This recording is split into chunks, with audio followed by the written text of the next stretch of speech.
Hello दोस्तों, कैसे हैं आप सब। उम्मीद करता हूँ बहुत अच्छे से होंगे। उत्तर प्रदेश में 5 लाख से अधिक पद खाली हैं और इस बात को लेकर के लगातार मुख्यमंत्री जी के द्वारा घोषणा की जा रही है कि इन्हें जो है तत्काल प्रभाव से भरा जाएगा। इसके अतिरिक्त जो है इस वीडियो के अंतर्गत हम टीजीटी पीजीटी में बहुत से अभ्यर्थी बाहर हो चुके हैं। फाइनल सिलेक्शन हो गया है, मेरिट लिस्ट आ गई, कॉलेज अलॉटमेंट भी हो चुका है। टीजीटी में पीजीटी का बाकी है, वो भी होने वाला है। लेकिन बहुत से अभ्यर्थी जो है आयोग की गलती की वजह से बाहर हो चुके हैं, जिनका सिलेक्शन नहीं हो पाया है। उसकी वजह जानेंगे कि आखिरकार किस वजह से ऐसा हुआ है। वहीं जीआईसी परिणाम को लेकर के बहुत से अभ्यर्थी निरंतर परेशान हैं, असमंजस में हैं। आखिरकार कब तक इसका परिणाम आएगा, मुख्य परीक्षा के लिए आपको किस तरीके से तैयारी करनी है, उसके संबंध में हम चर्चा करेंगे। लेखपाल भर्ती का विज्ञापन बहुत जल्द जारी होने वाला है, इसके संबंध में बात करेंगे। साथ ही साथ शिक्षकों के भर्ती से संबंधित फॉर्म अभी नहीं आएंगे। ये पूरी जानकारी जो इस वीडियो के अंतर्गत हम प्राप्त करेंगे। तो चलिए वीडियो को प्रारंभ करते हैं। सबसे पहले जो है, अगर अभी तक आपने चैनल को सब्सक्राइब नहीं किया है तो प्लीज सब्सक्राइब करके बेल आइकन को जरूर प्रेस कर लें। साथ ही साथ वीडियो को लाइक और शेयर करना बिल्कुल भी ना भूलें।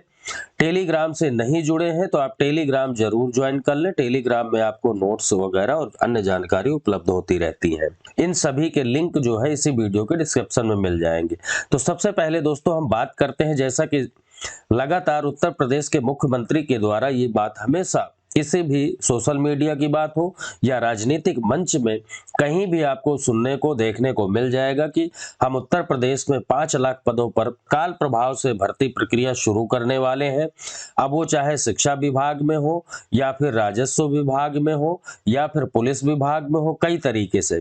लेकिन यहाँ पर जो है हमारे इंडिया की तो बात छोड़ो, विदेशी एक संस्था के द्वारा जो है एक उत्तर प्रदेश सरकार की पोल खोली गई है। वो पोल क्या है, पूरा मैटर जानते हैं। यहाँ देखिए दिया गया है कि शिक्षकों के लगभग 3.5 लाख पद यानी 3,30,000 पद जो है खाली होने से संबंधित खुली पोल, यानी उत्तर प्रदेश सरकार की एक पोल खुली है। जैसा कि सभी को पता है कि प्रदेश में लगभग 5 लाख से ज्यादा पद रिक्त हैं और इन रिक्त पदों को लेकर के निरंतर जो है अभ्यर्थियों द्वारा, छात्रों द्वारा निरंतर आंदोलन, धरना, प्रदर्शन किया जा रहा है। लेकिन अभी तक सरकार के द्वारा किसी भी तरीके का व्यवहारिक रूप से जो है कोई भी फॉर्म ऑनलाइन नहीं किया गया, यानी अभी किसी भी तरीके की विज्ञापन या वैकेंसी नहीं निकाली गई है। देखते हैं पूरा मैटर क्या है। तो देखिए 5 लाख से ज्यादा रिक्त पदों को तत्काल विज्ञापित करने और लंबित भर्तियों को चुनाव आचार संहिता से पहले जो है पूरा करने से संबंधित युवा मंच के प्रतियोगी छात्रों द्वारा लगातार जो है आंदोलन किया जा रहा है। कई दिन हो गए, लगभग 2 महीने होने वाला है और 2 महीने के अंतर्गत निरंतर प्रतियोगी छात्र लगे हुए हैं सरकार पर दबाव बनाने के लिए, सरकार को जागृत करने के लिए, सरकार को बेरोजगारी के संबंध में अवगत कराने के लिए। लेकिन अभी तक किसी भी तरीके का व्यवहारिक रूप से इस पर कोई भी अमल देखने को नहीं मिल पा रहा है।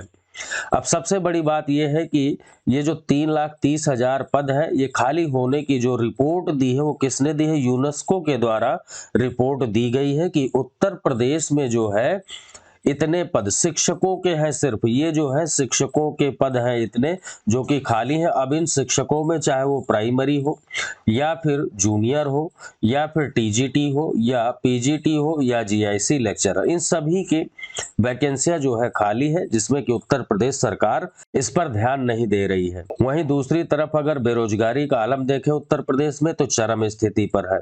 सिर्फ हवा हवाई या फिर राजनीतिक मंच पर बोल देना कि हम इतने पद भरेंगे, ये सिर्फ एक चुनावी मुद्दा एक तरीके से बनाया जा रहा है, क्योंकि सभी को पता है आचार संहिता लगने वाली है। अगले साल के प्रारंभिक दौर में ही चुनाव होने वाले हैं विधानसभा के, और चुनाव को देखते हुए ही ये लगातार बोला जा रहा है राजनीतिक दलों के द्वारा कि इतने पद भरे जाएंगे। लेकिन हकीकत में ऐसा कुछ भी नहीं देखने को मिल पा रहा। वहीं दूसरी तरफ अगर हम आयोग की बात करें, उत्तर प्रदेश माध्यमिक शिक्षा चयन बोर्ड की अगर हम बात करें, तो उसका यही कहना है कि भाई अभी हम 2021 के टीजीटी पीजीटी की भर्ती प्रक्रिया कंप्लीट करा रहे हैं और जैसे ही कंप्लीट हो जाएगा उस सरकार का आदेश आएगा कि कितने पदों पर भर्ती की जानी है, उसके बाद जो है हम तुरंत जो है टीजीटी और पीजीटी की भर्ती प्रक्रिया शुरू कर देंगे। ये चयन बोर्ड के द्वारा कहा जा चुका है। अब देखने वाली बात यह है कि आखिरकार कब जो है सरकार आदेशित करती है, जो भी विज्ञापित पद है उनका अधियाचन भेजा जाता है और जैसे अधियाचन भेजा जाएगा आपकी भर्ती प्रक्रिया शुरू हो जाएगी। कुल मिलाकर टीजीटी, पीजीटी या प्राइमरी जो भी जिस चीज की भी आप जीआईसी किसी भी चीज की अगर आप तैयारी कर रहे हैं तो मेरा तो दोस्तों यही कहना है कि अपनी तैयारी को बहुत अच्छे से आप लोग जारी रखें।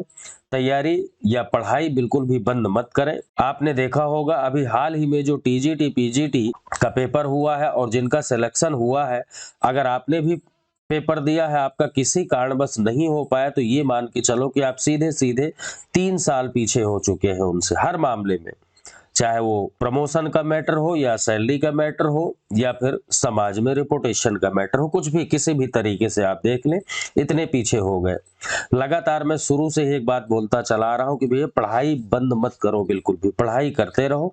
पढ़ाई कभी नुकसानदायक नहीं होती। दूसरी बात, चाहे टीजीटी हो या फिर पीजीटी या जीआईसी, कोई सा भी अगर आप किसी भी पद की तैयारी कर रहे हैं तो उसके लिए कम से कम 1 साल का समय चाहिए। बहुत से अभ्यर्थी क्या कहते हैं, वैकेंसी नहीं आएंगे। ठीक है भैया, नहीं आएंगे, वो बैठे हैं अभी आराम से, और जब विज्ञापन आ जाएगा, भर्ती 1-2 महीने बाद शुरू हो जाएगी, पेपर आ जाएगा, तब फिर क्या बोलते हैं, टाइम नहीं मिला पढ़ाई के लिए।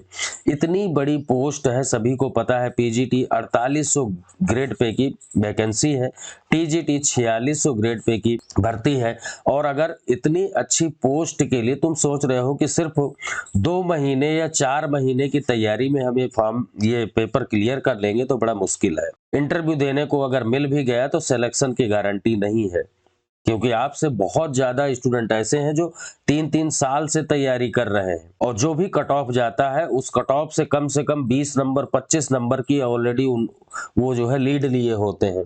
क्वेश्चन के हिसाब से देखा जाए तो कट ऑफ से जो है 8 नंबर 8 या 10 क्वेश्चन जो है वो एक्स्ट्रा लीड लिए होते हैं। तो बताइए उनका सिलेक्शन होगा या आपका होगा।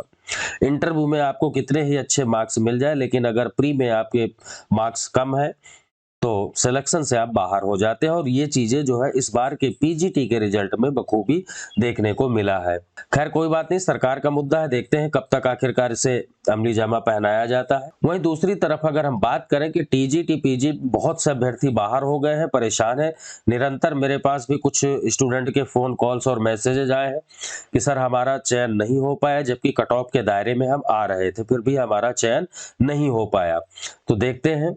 देखिए यहाँ पे क्लियर दिया हुआ है कि टीजीटी के जो चयनित अभ्यर्थी थे उनका जो है विद्यालय आवंटन कर दिया गया है, और जो पीजीटी वाले हैं उनका भी बहुत जल्द जारी होने वाला है कॉलेज अलॉटमेंट। तो ये अच्छी बात है कि जिनका सिलेक्शन हो गया भाई उनकी ज्वाइनिंग भी होनी चाहिए। लेकिन वहीं दूसरी तरफ जो मैटर सुनने में आया है, बहुत से अभ्यर्थियों के द्वारा आरोप लगाया गया है आयोग के ऊपर कि जो अब जैसे मान लीजिए एसएसटी वाले जो स्टूडेंट थे, रिवाइज्ड आंसर की आई और आंसर की आने के बाद में सेम क्वेश्चन जिसके मान लीजिए गलत है, मेरे भी और आपके भी, तो सामने वाले के 4 क्वेश्चन के मार्क्स जो है चेंज हो गए, उनके नंबर बढ़ गए। लेकिन दूसरे अभ्यर्थी के सेम वही 4 क्वेश्चन जो है नहीं बढ़े हैं, सेम वही। सीधी सी बात है, अगर इस अभ्यर्थी का अगर बढ़ा है सेम क्वेश्चन तो इसके भी मार्क्स बढ़ने चाहिए, लेकिन नहीं हुआ, और पॉइंटों के हिसाब से जो है अभ्यर्थी बाहर हो गए हैं। चयन बोर्ड के सामने गए, उन्होंने अपनी मांग रखी, लेकिन किसी भी तरीके की कोई सुनवाई नहीं। अभ्यर्थियों ने आयोग पर आरोप लगाया है कि जो रिजल्ट जल्दबाजी में जारी किया है, और इसी जल्दबाजी के चक्कर में ही बहुत सी चीजें जो है गड़बड़ हो गई है। सेम यही कंडीशन जो है पीजीटी वालों के साथ में है। पीजीटी वालों के इंटरव्यू में बहुत से अभ्यर्थियों का आरोप है कि उनसे कुछ पूछा ही नहीं गया है, मात्र एक क्वेश्चन पूछा गया और उसके बाद कहा जाओ। ये कौन सा तरीका है भाई? आपको जल्दबाजी है तो सिर्फ एक क्वेश्चन से आप किसी भी अभ्यर्थी का जो प्री निकाल करके इंटरव्यू देने आ रहा है, सिर्फ एक क्वेश्चन के मात्र बल पर ही आप उसका आकलन कर लेंगे इतनी बड़ी पोस्ट के लिए? तो ये सिर्फ आनन फानन में एक तरीके से सुप्रीम कोर्ट का डंडा था। सभी को पता है कि 31 अक्टूबर तक हर हाल में ज्वाइनिंग देनी है, और उसी चीज को ध्यान में रखते हुए अपने बचाव के लिए इन्होंने इस तरीके से किया है। बहुत से अभ्यर्थी जो है बाहर हो चुके हैं जिनका सिलेक्शन वाकई में होना चाहिए था और नहीं हो पाया। इसी चीज को लेकर के टीजीटी और पीजीटी के कुछ अभ्यर्थी जो है वो हाई कोर्ट जा रहे हैं, हाई कोर्ट की शरण में जा रहे हैं सब पूरा मैटर लेकर के। अब देखने वाली बात यह है कि क्या हाई कोर्ट से इन्हें किसी तरीके की राहत मिलेगी या फिर क्या होता है, ये तो भाई कोर्ट का मामला है। न्यायालय के द्वारा जो भी निर्णय दिया जाएगा वो सभी को सर्वमान्य होता है। अब देखने वाली बात यह है कि आखिरकार इसमें क्या होता है। फिलहाल दोस्तों मैं यही कहूंगा कि 27,000 लगभग नई टीजीटी और पीजीटी की वैकेंसी आने वाली है। सरकार पर पूरा प्रेशर है, अभ्यर्थियों का भी और अन्य चीजों का भी, तो आप जो है तैयारी जारी रखें। आपका जो भी सब्जेक्ट है आप मुझे कमेंट करके जरूर बताएं। नोट्स की आपको आवश्यकता है, मैं शुरू से ही कहता आ रहा हूं। इस बार भी सिविक्स यानी नागरिक शास्त्र में मेरे स्टूडेंट का बहुत अच्छा रिजल्ट रहा है। जिन्होंने मेरे नोट्स लिए हैं और पढ़ाई की है, टोटल उसी से क्वेश्चन मैंने बाकायदे वीडियो भी बना करके अपलोड किया था कि पीजीटी में टोटल क्वेश्चन कहां से आए हैं, यानी मेरे नोट्स आए हैं, पूरा दिखाया भी हर एक क्वेश्चन का। तो अगर आपको कंप्लीट नोट्स चाहिए तो आप मुझे मैसेज भी कर सकते हैं। टेलीग्राम से जरूर जुड़ जाए आप लोग, अगर अभी तक टेलीग्राम से नहीं जुड़े तो। दोस्तों बात करते हैं जीआईसी रिजल्ट को लेकर के। जी हाँ दोस्तों, सभी को पता है कि जीआईसी का रिजल्ट अभी तक कायदे से जो है आ जाना चाहिए था, क्योंकि 19 दिसंबर में इसका जो है मेंस है और इतना कम समय बचा है, संभावना यही थी। और आयोग के द्वारा जो है लोक सेवा आयोग उत्तर प्रदेश के द्वारा बयान भी दिया गया था कि अक्टूबर लास्ट तक जो है हम इस रिजल्ट को जारी कर देंगे, लेकिन अभी तक जारी नहीं हो पाया। जब आयोग में बात की गई तो वहां पर बताया गया कि आपको जो है मेंस की डेट तो पता है। उन्होंने कहा जी हाँ 19 दिसंबर। तो बोले बस आप 19 दिसंबर ये अटल डेट है, इसे बिल्कुल भी नहीं टाला जा सकता। इस चीज को लेकर के आप अपनी तैयारी जारी रखें। बाकी मेंस का रिजल्ट कब आएगा ये आयोग का काम है। अभी बहुत सारी कॉपियां जो है चेक होने को रह गई, कुछ किसी में जो है कई तरीके की मिस्टेक है, उन सब चीजों को सुधार करके फिर आपका रिजल्ट दिया जाएगा। यानी कुल मिला के मुझे नहीं लगता अब दिवाली से पहले कोई रिजल्ट आएगा, क्योंकि कल से छुट्टियां हो जाएंगी आयोग में। तो ये दिवाली की छुट्टियों के बाद ही यानी 10 तारीख तक मान के चल सकते हैं कि 10 तारीख तक आपका रिजल्ट जो है वो जारी कर दिया जाएगा। बात रिजल्ट की नहीं, मेरा भी यही मानना है, यही कहना है कि कट ऑफ के बारे में सभी को लगभग आकलन हो चुका है अपने मार्क्स को लेकर के कि कितने मेरे मार्क्स हैं, क्योंकि आंसर की जारी कर दी गई है सभी सब्जेक्ट की, सबने चेक कर लिया। और उस आधार पर कई वीडियो में और जिसने भी कमेंट करके पूछा है मैं सबको जवाब भी दिया हूं कि आपको मेंस की तैयारी करनी चाहिए नहीं करनी चाहिए। अगर आप कट ऑफ के दायरे में आ रहे हैं तो निश्चित तौर पर आपको मुख्य परीक्षा की तैयारी प्रारंभ कर देनी चाहिए, क्योंकि समय बहुत ही कम मिलेगा। जहां पर आपको सब कुछ रिटन में यानी लिखित के रूप में लिखना है। रिटन में चाहे वो हिंदी हो या निबंध हो या फिर आपका सब्जेक्ट हो, सब कुछ रिटन में लिखना है। और रिटन वाली चीजें जहां होती हैं वहां बहुत दिक्कत आती है और बहुत कुछ तैयार करना होता है, उसके लिए बहुत ज्यादा समय चाहिए और समय ही नहीं है। समय की बचत के लिए है मैंने हिंदी कंप्लीट नोट्स जो है वो मैंने बताया कि मेरे पास उपलब्ध है, आप ले सकते हैं। सब्जेक्ट आपका सिविक्स है तो सिविक्स वाले जो है आप संपर्क कर सकते हैं। आपको कंप्लीट क्वेश्चन आंसर फॉर्मेट में ही आपको मिल जाएंगे नोट्स, ऐसे नोट्स जो कि आपके सिलेबस के अकॉर्डिंग है। क्योंकि सभी को पता है पहली बार ऐसा जीआईसी का मेंस हो रहा है, कहीं भी किसी कोचिंग में इस तरीके की चीजें नहीं कराई गई हैं।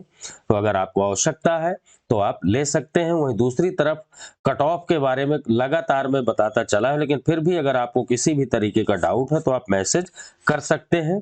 वीडियो को लाइक नहीं किया है तो लाइक शेयर जरूर कर दिया करें। तो आप बिल्कुल भी परेशान मत हो, कुल मिलाकर आप मुख्य परीक्षा में लगे रहें और जो भी चाहे वो हिंदी वाला पार्ट हो या फिर ऐसे वाला पार्ट हो, इन्हें आप तैयार करते रहें, सब्जेक्ट को भी समय देते रहें।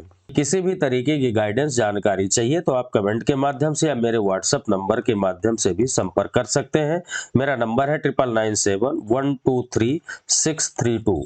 इस नंबर पर आप मुझे व्हाट्सएप मैसेज कर सकते हैं, कॉल रिसीव नहीं कर पाता। अगली जो न्यूज है हमारी इस वीडियो के अंतर्गत वो ये है लेखपाल भर्ती प्रक्रिया से संबंधित। जी हाँ दोस्तों, मंडलायुक्तों से लेखपाल भर्ती के लिए मांगा गया संशोधित प्रस्ताव बहुत जल्द जो है, जब सभी को पता है कि पीईटी का यानी पैट का जो है रिजल्ट जारी कर दिया गया है, सब कुछ क्लियर हो चुका है और इसके बाद में जो फर्स्ट भर्ती होगी वो लेखपाल की ही लगभग 8,000 पदों पर भर्ती प्रक्रिया जो है शुरू होने वाली, उसके लिए तैयारी भी प्रारंभ कर दी गई है। और जो भर्ती का जो विज्ञापन संबंधी प्रस्ताव है उसे मंडलवार यानी कि हर मंडल के हिसाब से जो है रिक्त पदों का श्रेणीवार, देखिए यहाँ क्लियर दिया हुआ है, भर्ती प्रस्ताव तैयार किया जाए और इस प्रस्ताव को जो है परिषद को कब तक, सोमवार तक उपलब्ध किया जाए। कुल मिलाकर कहने का मतलब ये है कि पैट के बाद में जो सबसे पहली भर्ती शुरू होने वाली है वो है आपकी लेखपाल की, और 8,000 पद है। तो आप लोग अच्छी तरीके से, इसका सिलेबस पता ही है, अच्छी तरीके से आप लोग तैयारी करते रहें। अगर चैनल में नए हैं तो चैनल से जुड़ जाए, लेखपाल की कंप्लीट तैयारी कराई जाती है। अब अगली जो न्यूज है वो ये है कि अभी किसी भी तरीके के शिक्षक भर्ती के फॉर्म नहीं आएंगे। जी हाँ दोस्तों, प्राइमरी से संबंधित, जैसा कि सभी को पता है, कमेटी का गठन किया गया था और उस कमेटी ने जो है 1.5 महीने हो गए, लेकिन अभी तक कोई भी रिपोर्ट नहीं सौंपी है।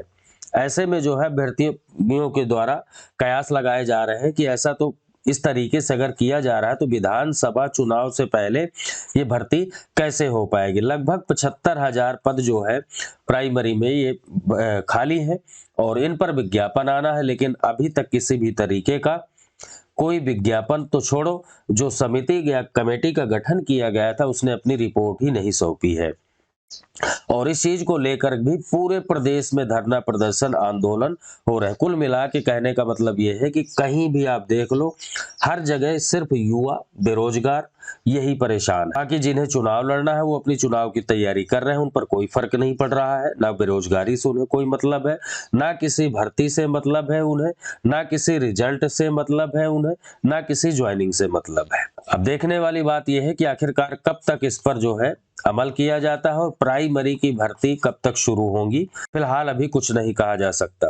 तो दोस्तों, आज की ये प्रमुख खबरें थी। अगर अभी तक चैनल को सब्सक्राइब नहीं किया है तो प्लीज चैनल को सब्सक्राइब करके बेल आइकन को जरूर प्रेस कर दें। टेलीग्राम से जरूर जुड़ जाए। टेलीग्राम का लिंक जो है वो इसी वीडियो के डिस्क्रिप्शन बॉक्स में आपको मिल जाएगा। वीडियो को लाइक और शेयर करना बिल्कुल भी ना भूलें। मिलते हैं नेक्स्ट वीडियो में, तब तक के लिए जय हिंद।